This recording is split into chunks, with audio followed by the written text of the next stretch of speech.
Hello, I'm Derek Smalls, and you're watching, or listening, or both, to Rock Shop Live with Eric Broadbent. He's the Bent Broad. You're watching Rock Shop Live, brought to you by Stewart Travel Guitars. See the incredible stowaway travel guitar at stewartguitars.com. Microphones for Rock Shop Live are provided by Rode Microphones. Now, for Music Gear Network, here's your host, guitarist Eric Broadbent.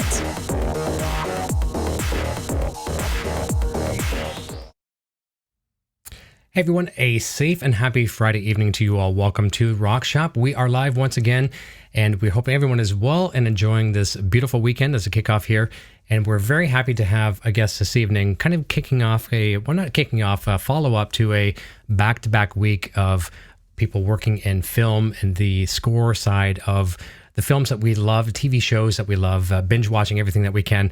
We've got from USA Network, The Sinner, Ronit Kirchman here this evening. How are you, Ronit? I'm great. Thanks for having me. It is an absolute pleasure to have you here. And I felt so bad about a week back. I confused the two Fridays between you and Dave, and I'm sitting there promoting our show for you last week, and you're like, I had you down for the 12th. So thank you for correcting me. It worked out. It did work out. It always works out somehow. It does. So we're going to be jumping over and saying hi to a bunch of people over in our live chat here shortly as well too. And we're going to be sharing some links to a lot of your social profiles and your website and Vimeos and everything that you have social media. We'll be sharing that throughout the evening here. My beautiful better half, Sandra Lee, will be sharing that in the live chat. But before we get into the show and things of that nature, why don't we just touch base and see how you've been holding up? I know I mentioned this to Dave as well too last week. You know, the creative types, this pandemic doesn't seem to necessarily affect them that much. Where you're sequestered in your home, locked away. But how have you been holding up? Maybe being forced to be home a little bit. Well, I mean, I feel very fortunate and grateful to be working. I think it's affected the music side of post-production, I would say not totally evenly. There are certain productions which would have been ready to go, and those kind of went away for certain people. And then there are other things that were, they'd already been shot when we're talking about live action projects. Animation is still very healthy, obviously. And I think that wherever possible, people are very creative about getting things done remotely, which is great. I think so. There's the silver lining, just in the very narrow lens of how it affects the film scoring industry, I think, is that, producers and clients are more open to the idea of finding remote solutions. And so the ability for people who are scoring projects in maybe other places that are not, London, LA, New York, have, in a way, maybe an opening of certain opportunities that previously would have been closed. So I think as time goes on, that'll prove to be a positive. So I try to look for the pluses. You have and to. It's true that, like, when you are working, it's strange to realize that certain part, especially the part that involves live ensemble recording, is obviously very much affected. But the writing process and the kind of producing process that is more electronically based has not changed. So it's weird to realize to what degree certain things haven't changed. That's true. At least in terms of work. But I think it's the other aspect of it is creative people, I think, are kind of by nature tuned in and sensitive to the state of how the emotional state of the world and those fluctuations. So I think, we're all connected in that way. And so it does impact how you go about your day. And I think, if anything, it really has infused me with more gratitude and, a little bit more, some more tools. You develop more tools for creating focus in a little calm in the middle of stormy weather, so that you can get the job done, because people are still relying on you for that. And to kind of find a way, I guess, on a spiritual level to kind of leave room for the I don't want to say frivolous, because I think the arts are essential for our constitutional well-being, but things that don't seem as survival oriented, to find ways to kind of nurture those things in some measure, even though there are very pressing issues to address. Well, very well said. I mean, it sounds like you've got it all under control. I want to kind of look at it this way. Sometimes it seems funny, like yourself and Dave, who we had on last week, and anyone who's doing your line of work. I picture you guys, working on such a fantastic score, and then one day going outside, taking a break, and you go outside and you're like, there's no one on the streets. But what's happened here? You know what I mean? Because you didn't even realize it. You're so sequestered in your studios. We're not hermits. I know. But I'm being a little over silly. No, I know. I'm teasing. Yeah, but it's like some people, like myself. Like, I work from home 24/7. And the only time before the pandemic I would go out would be to meet clients. Like, I develop websites for a living, so I meet with a client. But 9 times out of 10, I'm here in the office. So it's almost like people like us have been training for this our whole lives.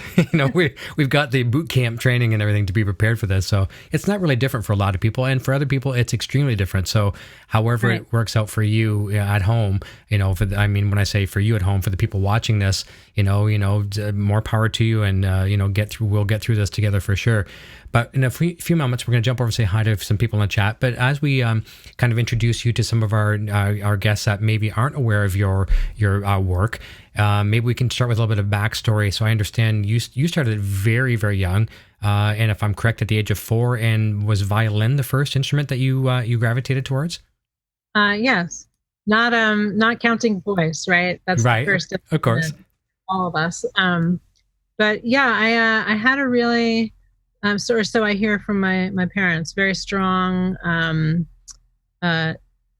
orientation to learning the violin. I really pointed at it whenever we watched orchestral concerts on TV and insisted that was for me. So yeah, I started early, I think from a good place where it was coming from me, it wasn't being forced on me. And we always had music in the house, even though my parents are not professional musicians, but they both play. And my dad is really a great improviser on piano. So it just, I think that when you have it kind of floating around you, that exposure, when people talk about just like having exposure to different things, I think it's a good example of that.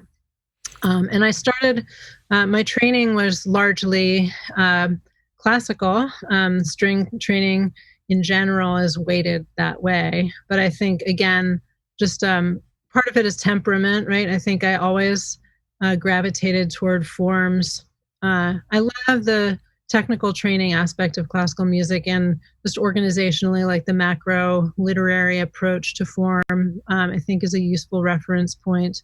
But I also always felt like, it's a big world full, literally world of music, with lots of languages and ways of making music, and just the different approaches to creating something out of nothing have always fascinated me. I think it's going to be a lifelong, pursuit, and just an attraction to forms where there's a lot of improvisation, where the line between playing and composing is kind of non-existent, and where even structural things are being created on the fly. And then, certain things like, I don't think that I ever had a feeling that there were walls of what is a harmony that's weird or not weird.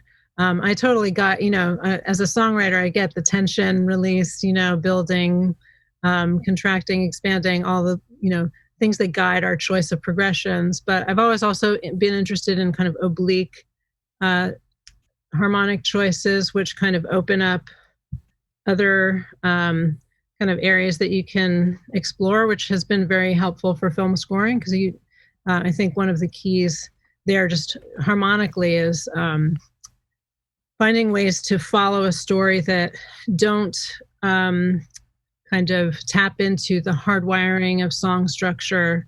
You have to find ways that feel familiar enough, right? Language that people can relate to on some level, but that still kind of opens up new pathways for people.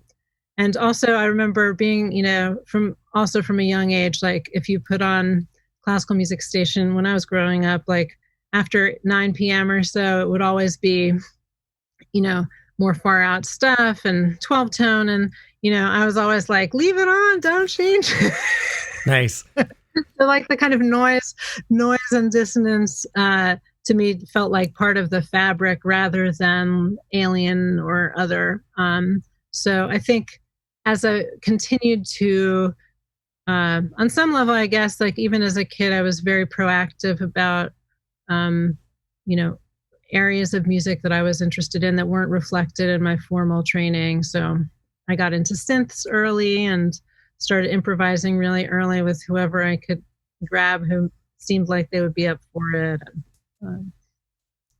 I'm curious to see, like, when you talked about your parents, because our parents are so, involved in our careers or our future, whether we like it or not. And we talk about our influences a lot of times. Like people say, like, for me, like I'm a Van Halen guy. I love Van Halen, blah, blah, blah.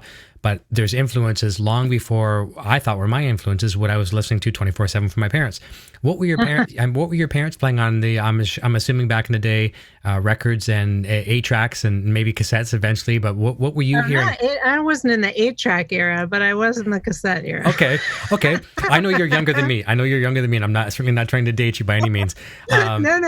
But what did you hear as a kid in the house? What did you hear as a regular thing that maybe had a kind of an effect on you?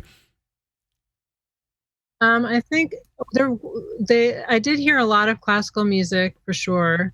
My mom was really into opera, so I think the sense of kind of drama, that it was okay to have like very heightened. I'll be honest, like I'm really into musical theater in the broad sense of like incorporating song into, film narrative. I love that. And I love opera, but I wouldn't say that the specific format of like bel canto opera was something that I felt like, oh, I'm definitely going to write in that style, for example. But I think that the just like the heightened vocabulary of it and the presentational nature of it, I think that's, and in different forms of opera worldwide, you see that that kind of heightened language is interesting to me. And I think sometimes, it has a certain place in film. Like pop songs, obviously, I don't know. I heard a lot of, just as a kid in the 80s, I heard a lot of, songs that now I really appreciate for their songwriting structure and storytelling. It's like, the second the 90s hit, everybody was very, it was too cool for school. Yeah. And like the 80s don't talk about them. But in terms of music, I think that like now I have an appreciation for how even the supposedly cheesy, depending on who you ask, like everybody was telling a story, which is another thing. I'm kind of grateful for just inhaling that kind of storytelling approach to music, because I just think that it ends up asking you questions and giving you puzzles that you need to solve that make the music more complex. So I think, it's a cool time to be working now because we can draw on kind of the best of different decades and places and stuff in our approach. And, I don't think you have to choose between having an amazing groove that's super engaging and like you could hear 100 times and telling a story. I think there's room for both kind of approaches to live together. I agree on and, that. I think, just not to talk too long about it, but I definitely heard, particularly probably through, if you're talking about like parental influences, like my dad would kind of have little phases where he would listen a lot to jazz and then like a lot to country and bluegrass. And, so I started to, I just had lots of different influences at different times. And then, we'd kind of always jokingly like make up songs together in whatever style happened to be the one of the moment. So I think a lot of times you could be composing sometimes, I'm sure, and all of a sudden you might reach back to something you don't know where it came from, but it might have been mom and dad at a certain time, just a little groove, right? And you're like, where did I hear that before? Why do I feel this mood right now? But it's what we heard as kids, and it's our soundtrack to our lives. Yes, it's kind of woven into our neural fabric. DNA. Yeah, agreed for sure. No, that's fantastic. Let's go say hi to a bunch of people that are joining in, especially to see you this evening. Over in the chat, we've got, and I apologize if I pronounce these names wrong, Paul Barega. The party line is my beautiful Sandra Lee. She'll be sharing your links throughout the evening. Edwin Crane is here. Bonnie Coral, looking forward to this. Guitar Man 45, Wally in the Box is here. Edwin Crane. Scrolling down a little further, Chris Jack Online. Hey everyone, hope everyone is fine. White Bear PR is here. The folks, Chandler and everybody from the house. Thank you so much.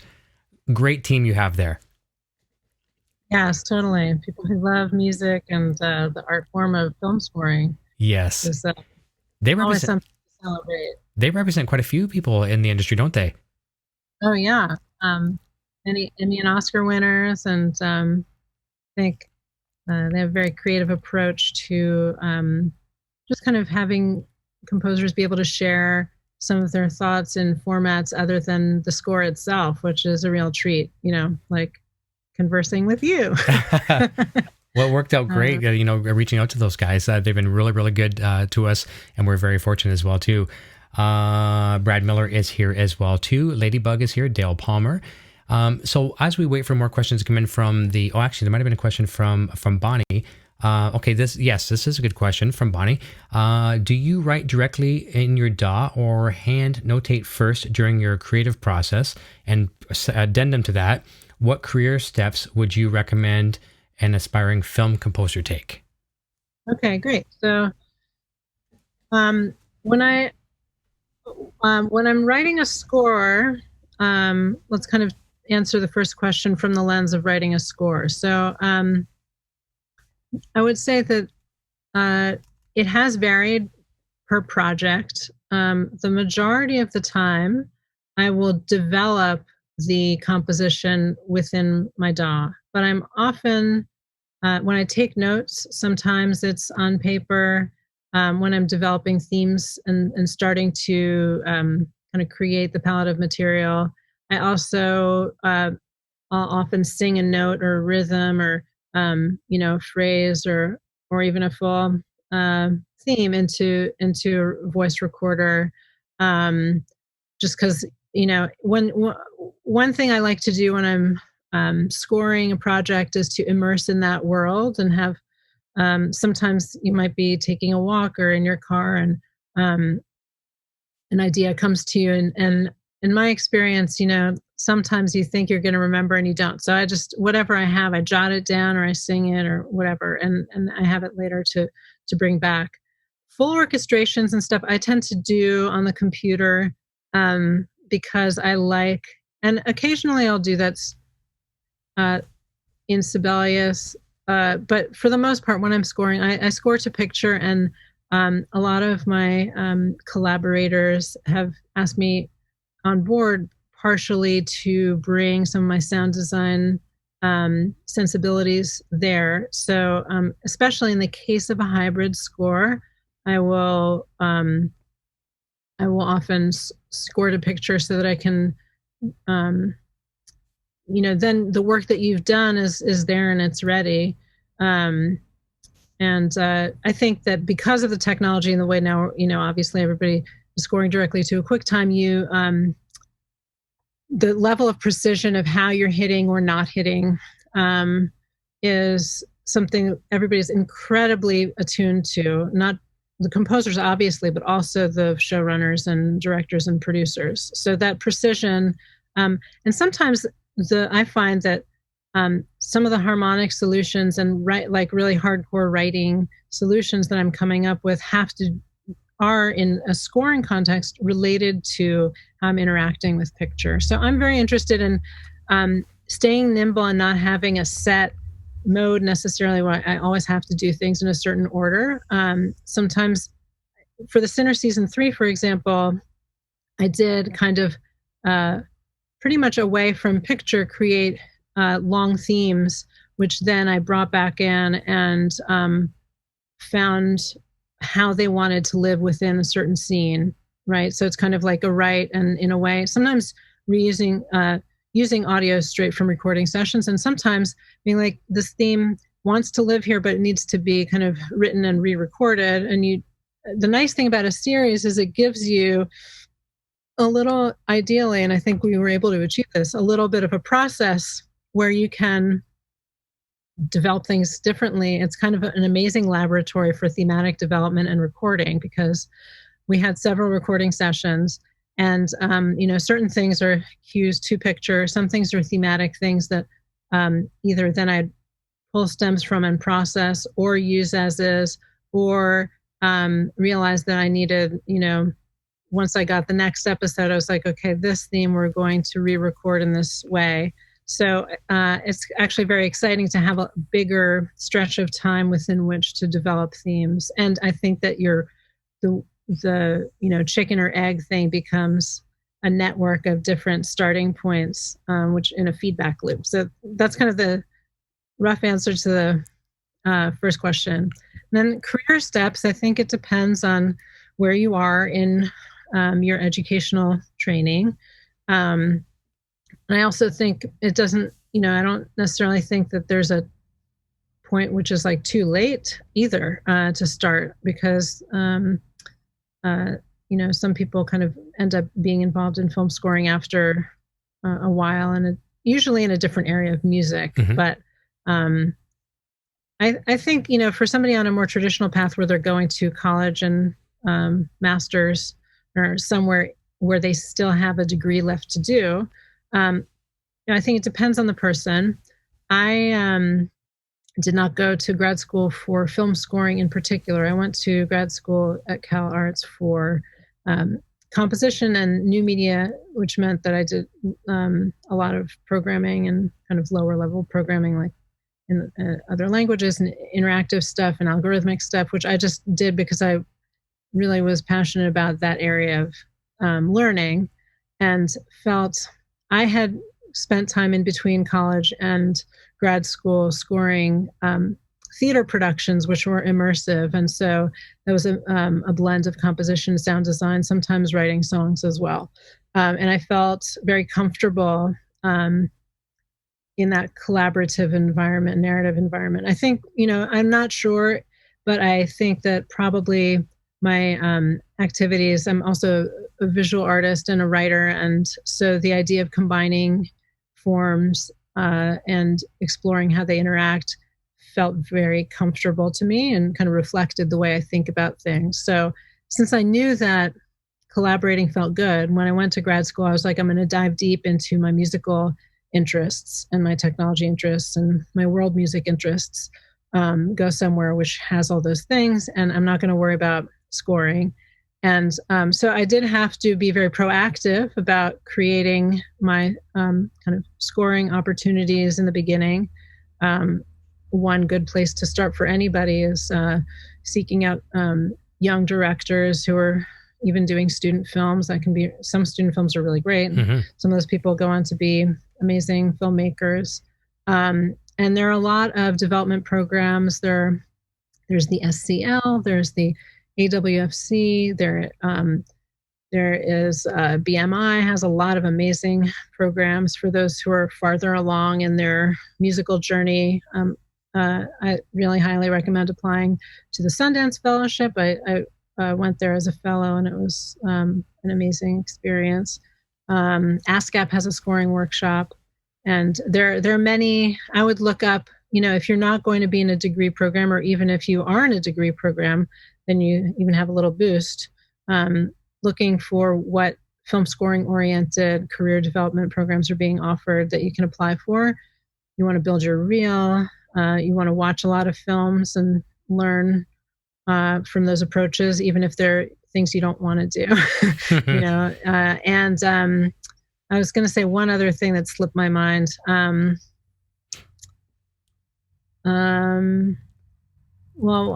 As they say, if it's important, I'll remember it. Well, a fantastic question from Bonnie, and a really detailed answer from you. And I think you offered some great advice here as well, too, when you talked about, independent films, college films, even the lowest budget things. Sometimes you never know what they're going to become, like Steven Spielberg and, Michael Bay and, all these J.J. Abrams and people like that. They started somewhere, right? Martin Scorsese, they yes. right? Yes, for sure. And I think also going into each collaboration without the need for it to become one of those collaborations is also important, because I think even projects that where you maybe even feel like the filmmaking isn't that great, it's still an opportunity for you to learn how to communicate with another creative person who's not, who's a director or producer. Mm-hmm. And whatever the framework is, especially starting out, you don't necessarily have the luxury of being able to say no. I think like usually you should say yes. I think sometimes you can feel that it's really not right for you for some reason, but other than those times, I think if it's causing you like a little discomfort or a little fear, or a little worry, it's actually kind of better to give it a try and find the solutions, because that gives you more tools. Like really the purpose of those earlier projects is it's barely even credits. Once in a while, it does turn into relationships, which is awesome. But even if it doesn't, you're just getting more proficient at the thing itself. And you also might run into questions that you need answers to, and you do research like business questions, like, should I keep my rights, and what are the different rights that one has? And, I think all those things are important to learn about. And when you're working on a small scale, like it's kind of nice. The stakes are not high, and you can kind of enjoy the process of getting the answers that you need. Agreed. And as I talk to a lot of rock and roll artists on the show from time to time, the common question comes up saying, do you regret doing this group? Like one time an artist might join a band and it might have been kind of compared to their career, and the next group they become juggernauts in the industry.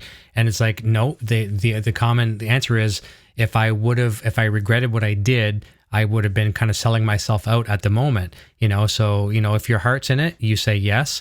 And I've also heard the same on the flip side of the coin as well, too. A call comes in at a certain time and you answer that call. Are you available to do this gig? And it turns into the biggest thing. It might catapult your career. So you just sometimes it's like flipping a coin. Okay, what am I going to do this? But if your heart believes in it in your gut, chances are it will be a great thing for your career, hopefully. Well, and in some way, I think like it's great to kind of be willing to find out, what the hidden benefits are. Kind of, you never know. And it's better not to especially starting out, I think it's better not to over limit and to kind of learn. You can also learn things that you don't like or don't want to experience or like ways that you think, you wish the communication had been better.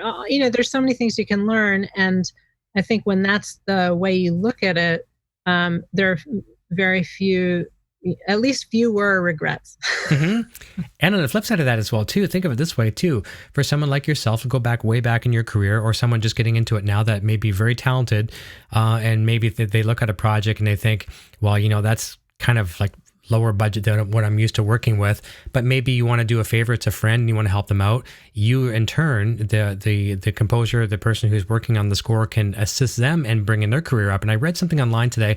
This was really, really cool. I don't want to say who the actor was, but it's a friend of mine, Glenn Mazzara. You may know him he's a great writer. He's part of the Writers Guild, former showrunner of The Walking Dead back in season 2 and 3.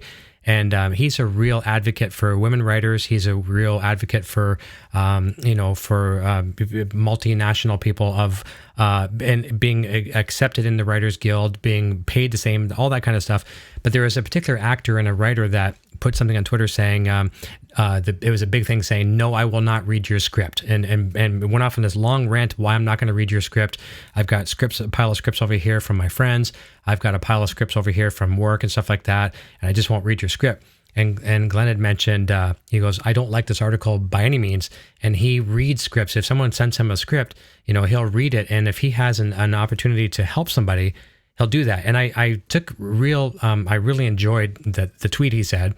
He's very passionate about what he does, but I think that applies to any walk of life. If you have the opportunity to help somebody, with not looking for a merit badge or a pat on the back, but if you have the opportunity to help, and that could apply to you or people in your field, maybe it's not your normal work level that you would want to do, but maybe if you have a passion in the script, you think the script is good, you think the vision is good, it might be something you might want to try. Yeah, there's lots of versions of that, I think. I think kind of what you're referencing maybe applies to the world of giving people feedback and,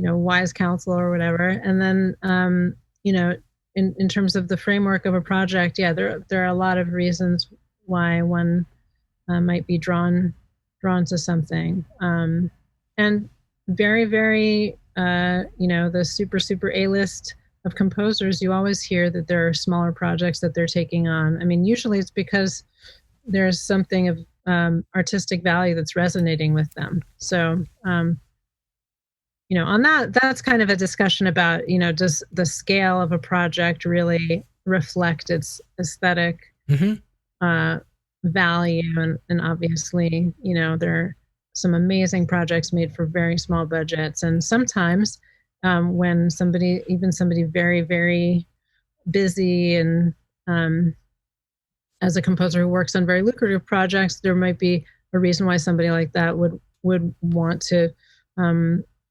there are other things that motivate. I mean, I think people obviously are getting into this line of work because of a love of music and storytelling. That's really fundamental, and you have to love that first and foremost. Agreed. And here's a question. This was earlier, and I'm just catching up to now from Chris Jack online. Says, ask Ronit the first complete, fully composed experience she had, and was it for a personal project or for someone else? The first full composition that I created, I guess, I mean, the first ones were definitely songs, and I was writing full songs and playing them very, very young, not on sheet music when I was 3, but out loud and recorded. Then in terms of kind of not song land, in middle school, I started writing other kinds of music, and I guess I would say the composing was always happening, but this question is more of like, when do you fix it in a certain form, put it on paper or in on paper and in performance and call it a thing. So there's one piece which is somewhat unusual, but I wrote a piece which combined written material and also structured improvisation, which had actually a narrative sequence to it for piano and violin. I was the violinist, and I found this was at a summer camp. It's very unusual for a middle schooler at a summer camp to find the. They were very cool about like letting us perform it as part of a recital, which was mostly classical pieces that had been written hundreds of years ago. But that piece, it was I actually don't remember the title of it, but it was a mystery narrative, which included spoken text and improvisation and written music. So in some ways, that first official there you go non-song composition had a lot of elements in it, which ended up carrying through to the rest of my the ensuing years. Very cool. Well, this is a lot of our guitar players that watch this show. This is kind of I don't even know what my demographics are anymore, but I'm thinking somewhere around 75% that watch this show are guitar players, because it used to be a Van Halen type of it. Yeah, it's right. I play guitar too, and I know you do, and that's what we're going to touch base on right now. I saw in the thumbnail, it's blurred, but I'm sure there's a Tom Anderson guitar there. Am I right on that? In the thumbnail, I think it may be... or maybe not one of the other photos. I have a few guitars, but I think there's a Marchione guitar in the background. Okay. Hi, Steven. I'll let him know he got a little shout out. He's a really great luthier who he makes all kinds of guitars, a lot of arch tops and nylon strings and nice solid bodies, all different kinds now. But on top of that, some of those guitars, I'm talking about 7-string. I mean, I'm picturing you with a 7-string guitar. I look at a 7-string and I'm completely lost. 6 is enough for me. 7-string. 7-string is a fiddle, actually. It looks like a little flying V, but it's a violin. Okay. And it kind of has a very ergonomic design so that it's kind of hands-free. So with violin, those extra strings tend to make it a little heavier, which obviously violists are very comfortable with. but something about the form factor, I really found that having the extra kind of support meant that I was freer to travel on the fingerboard. So it's a fretless, obviously, although that maker makes some fretted designs. One of the things that I really love about violin is the fretlessness of it. So I got a fretless one. And, that is particularly useful in terms of scoring because, you can create, a lot of times I would say that for certain kinds of runs, it's with the distortion cranked, I think the shred factor becomes kind of equivalent to an electric guitar. The fretlessness impacts it a little bit, but it also opens up certain things. So in the kind of realm of metal and distortion, it's like really great for that. And also just in terms of creative effects for scoring, I think of it sometimes when I'm using it in that context, I don't think of it so much violin in the violin world, but more as how can I use this to kind of generate, it's almost like an impulse response, right? It's like what you're doing is then flowing through the signal flow that you've designed, and it's an expressive gesture that then gets processed. So sometimes the not so identifiable uses of it are very really work well for scoring because of the fact of they feel played, they feel human or organic in some way. And there are a lot of ways to get there, but I think that's one way where you're, either your controller or whatever is creating your audio is actually something that responds to a body moving, like a living body moving. What you get can be really exciting. And the fact that it's not immediately identifiable can help. So I don't use it I would say I don't use it as much. I initially got it because as an improviser on violin, which is kind of such a second nature thing to me. So I love improvising on violin. It's like, I was always looking for the low notes and they were never there. So I would really love to get an acoustic. I know there's a maker, Eric Aceto in Ithaca, who makes an acoustic 6 and 7 string, which I have some friends who play them. I haven't gotten a chance to play. But that's kind of where it came from. But what I found is that as an electric instrument, I don't use it as much for emulating an acoustic. There's something about the warmth and openness and resonance of an acoustic instrument that I think, you can't really replace. It's really about the contexts where electric shines, especially in the bowed string area. I think, the tone of a bowed acoustic instrument has a special something, and I wouldn't look to replace it. It's just a different animal, which is awesome in its own way. And as much as you use plugins and software and modelers and things of that nature, as good as they are, I think nothing will ever compare to the dynamic that you can approach, whether it be a cello or a violin or whatever, like in this case, the 7-string instrument that you're referring to. Nothing can really take away or can compare to that dynamic. You can get close, but you just can't duplicate the human element. You mean comparing to an acoustic instrument? Yeah. Yeah, the acoustic resonance of the instrument. I think sometimes it's very worthwhile to do.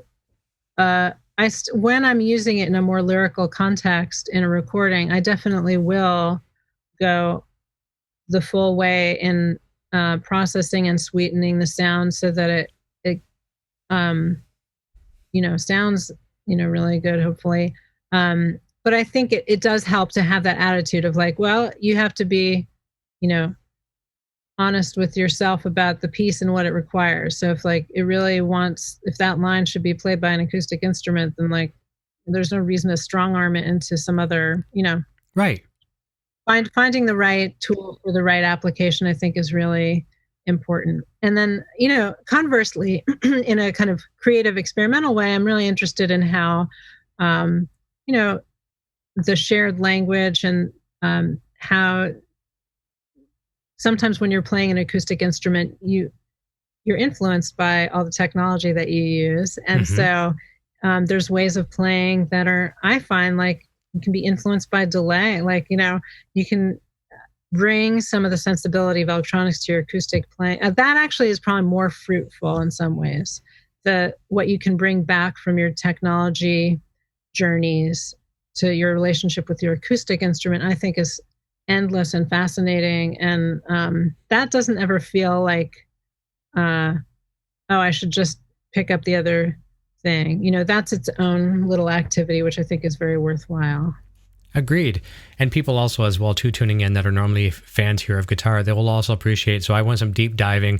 I started looking up images of your studio and anything I could find. And then I found some pedal board shots, and we geek out over this stuff. And our fans will be happy to know that you're a fan of like the Eventide H9s, a harmonizer, the Strymon, probably Timeline, and Big Sky. Yeah, Big Sky had that reverb, and of course. Because I'm a Line 6 guy, I somewhere saw buried on there the is it the MM4, the modulation model? Yeah, I do have the MM4 there. Nice. I feel like it's like a greenhouse which always needs to like keep expanding its walls, right? So usually the way I work with pedals and pedal boards is, and I don't know that, I think it's also something that I'll keep experimenting with different ways of going. But right now what seems to be working for me is like, when I first get a pedal, I don't set it up on a board and I let it talk to everybody else. But at a certain point I don't love cable mess, and I do think it's nice to have certain kinds of stable setups. And with a pedal I really love, sometimes it's worth having a duplicate that's free to roam and one that's like on a certain board. So I think, and it also really varies with how much I'm performing out, because some setups are, so I like to have something where I've arrived for at the moment is like a series of boards that are, each one kind of has a little identity and could be used on its own, and also provides a little bit of a microcosm of sounds, but also can easily be hooked up to the other boards or parts of the other boards. So that's been working well for the studio because I can mix and match pretty easily. But there are certain things that are just like there for me if I have a performance, I want to have something quick that I can bring with me and I know will cover a lot of bases. So, my H9s are on a board with a preamp. I have a Helix preamp, so that's really nice, kind of dual channel. It lets me have a couple of inputs right off the bat that are totally different. It's great for acoustic and electric, and different, high Z and low Z, and it's like just the basics, like just the fact they're on a board with like a nice volume pedal and tuner, and I have a TC looper because I feel like if I really want to. It kind of lets me have the double H9s plus the TC plus I have an extra reverb. Then I really have the gamut. Like I can cover a lot of ground with that one board relatively simply. So yeah, and just because of the flexibility of the H9s, then the functionality that they're serving, you can change it so easily when you set up a bank of presets for a performance. You just change each of them on your iPhone or iPad, and then you're ready for the next set, but I really wanted to have like a separate looper that was there. It's also a great delay unit, but it's like, it kind of covered all the bases. And also I'm really kind of, this is very super precise or whatever, but, in looping, I'm always kind of, going back and forth. Really, ideally, the board would have two loopers, one at the front of the signal chain, one at the back, so that, I think there's so much inspiration to be had from having loop options that then you process live, and the dry sound is what's constant, and then other times in a performance you want to capture what you've created with all the, with all the effects on it, and and then just kind of vary it up with how the looper is presenting that material. So I think so ideally I would add, one more looper at the front end, and then that board would be even more complete. Smart. No, it's smart for sure. And it's really cool just to see the fact that you're embracing analog/digital, because most of the stuff now, pedal form, is digital, but there's still some analog elements, but it's very cool to hear that. And one of the things, obviously, seeing the Line 6 was very, very cool. But with the H9s, this is something, H9 is, I don't have one, but I know they can do this very, very well with pitch detune. It's one of the things they're great for harmonizing. Have you ever tried, this is something I do a lot and I use Line 6 Helix. You can probably see one behind me on the back behind me there. That's what I use. I got rid of all my guitar amplifiers. I don't use them at all anymore. And I use strictly modeling gear. But you can do this on any modeler, any pitch detune type of device, and H9 is perfect for it. Have you ever tried doing kind of a simulated wet, dry, wet? If you're running stereo, so on your left-hand side of your spectrum, you don't detune, but you just go down by, you don't go down as far as intervals, you just go down by sense. So let's say maybe on the left-hand side, go down, let's say -9. On the right-hand side, +9. And have you tried that? Have you tried that? Oh, the stereo detuning? I haven't done it with the H9, but I have done it in software context. Isn't it cool? Yeah. It is. That's a great tip. Hopefully people are taking a note. I preach that from the highest mountaintops. I don't know why. It's because of in the rock and roll world, like the Steve Lukather's and the Eddie Van Halen's. Anybody, the Steve Stevens, anybody back in that day when they're like the Bob Bradshaw rigs of those days, the wet, dry, wet. It just it sounded like a chorus, but it's not a chorus, because you stick chorus on a guitar, electric guitar, dirty guitar, it doesn't exactly sound the best unless you're like Zakk Wylde and get away with it and things like that. I was going to say, kind of jumping onto, I would say, enriching your kind of thought area. There are a lot of cool plugins that are doing kind of pitch-based, like micro pitch processing, which does have kind of spatializing features. It results in a lot of cool things that are, right, like you're saying, are not chorusing. And so there's I know Eventide just came out with one that I got, and Sound Toys has micro pitch, and I just find that like working with those in addition to some of the doublers, it just like adds a certain kind of life and dimension to sounds. Even in working with ensemble patches on the computer, sometimes working with something that is, you've got different micro pitching options, can really open up the sound and actually make it sound more alive. Yeah. Agreed. And speaking of making it sound alive, another question from Chris Jack online says, does she prefer to record her natural instruments with microphones or by using a direct connection with effects? Great question. So there is one project where I did all the above. So I had a pickup on my acoustic violin. I was recording it with a Royer ribbon mic. And I fed the pickup into both a direct channel and pedal board amp out. So I had I had a stereo. It's kind of not an unusual thing for me to do on a project that requires it, right? Mm-hmm. If it's something where really I'm just recording an instrument, whether it be guitar, harmonium, whatever it is.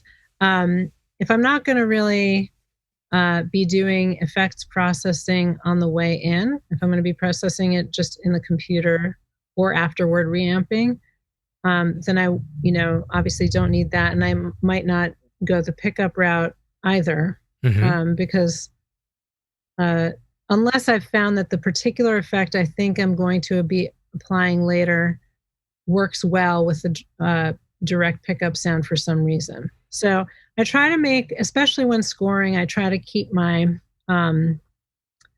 setup as simple as possible so that I can have more instruments available to record. It's like at a certain point, if you have like 5 live instruments you're using on a score, it's like you don't have any more room, and you don't want to reset up your mic every time. Sometimes sometimes I'll put away the mic at night, but I'll have the setup kind of more or less the way it was, just because like when you have to generate cues at a certain speed, sometimes it's just like easier that way. So if I can leave certain setups up for a period of time, sometimes I'll try to do that, which means like maybe I won't do all the signal paths if I don't really need them or whatever. But I think it's a great option especially when you're starting a project and you think you might want certain options, to set it up that way. It's super flexible. And then, you never know if like that focus sound of the direct input is going to be, for instance, easier for a pitch processor to read. They vary. And sometimes there's like a cool effect you want to use, but it's not as great at the pitch tracking, but you like, how it sounds.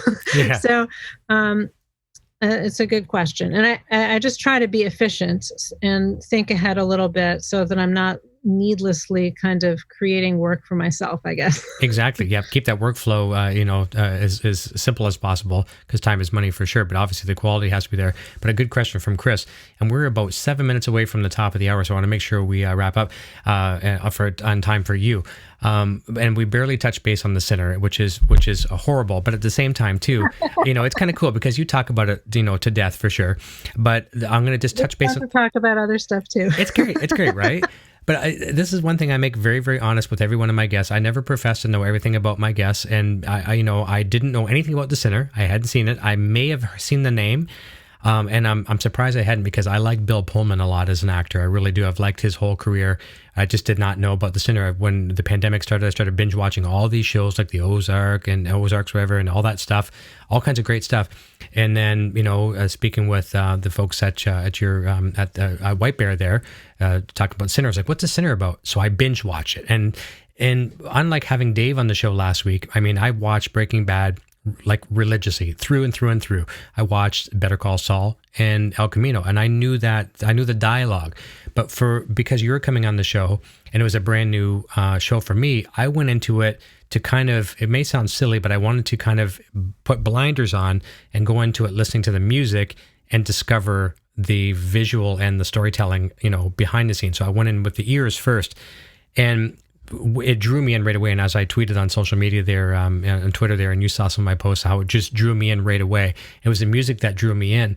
But for someone like yourself, that creates these musical landscapes with already a great story that's there, it's a great story, great storytelling.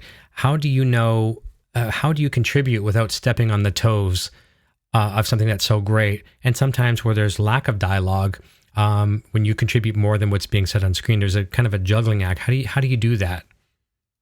Well, I think it's very inspiring. I feel like, there are certain shows that are kind of, I think, designed with music not as prominently in mind. I kind of feel like The Sinner is designed to have a score that is meaningful and works as kind of a text and a performance. So I think that is inspiring. So the fact that it's so strong in the storytelling to me doesn't mean, oh, it's all done. Because I think, playing it dry, there are potentials that still remain unsung. So, and in a show which is so psychological, there's an opportunity to articulate the subconscious in a way that doesn't over describe, that still lets people experience, have their own experience through it. So yeah, I guess I wasn't worried about messing with it, because I felt like, and I know, the showrunner was very excited about what the score could add. So I think in that kind of environment, you're invited into something which is a place where your work is not remedial, which is so awesome. You're not being asked to fix a performance or, in general, like, this isn't working, can the music fix it, is often sometimes something that we have to do. And here the project is different. It's really about, how can we give people a more immersive, powerful, visceral experience.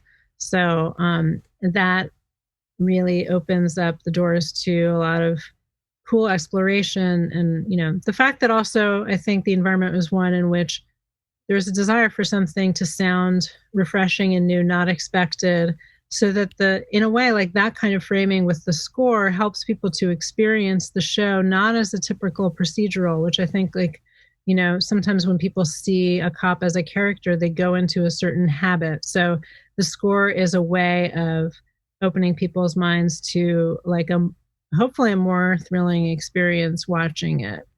Awesome. So that was the goal. Yeah. Going. As in our last couple of minutes here, just as a question as well, referring back to Dave, Dave wrote some things that spanned over some great time with Breaking Bad into Better Call Saul and to El Camino, and those worlds were spanned over different times, and the landscapes had to be different. And Vince Gilligan and Peter Gould were saying that they can't be the same, right? But then there's certain cues you go back to reminisce. Do you go through seasons 1, 2, and 3? Making things different, but at the same time having some throwbacks? That's a great question. It's a very unique structure, which is that it's an anthology series with continuity. So especially between seasons 1 and 2, there's an emphasis actually on creating a lot of new material because the criminal and the whole nature of the crime is different, and it's looking at it.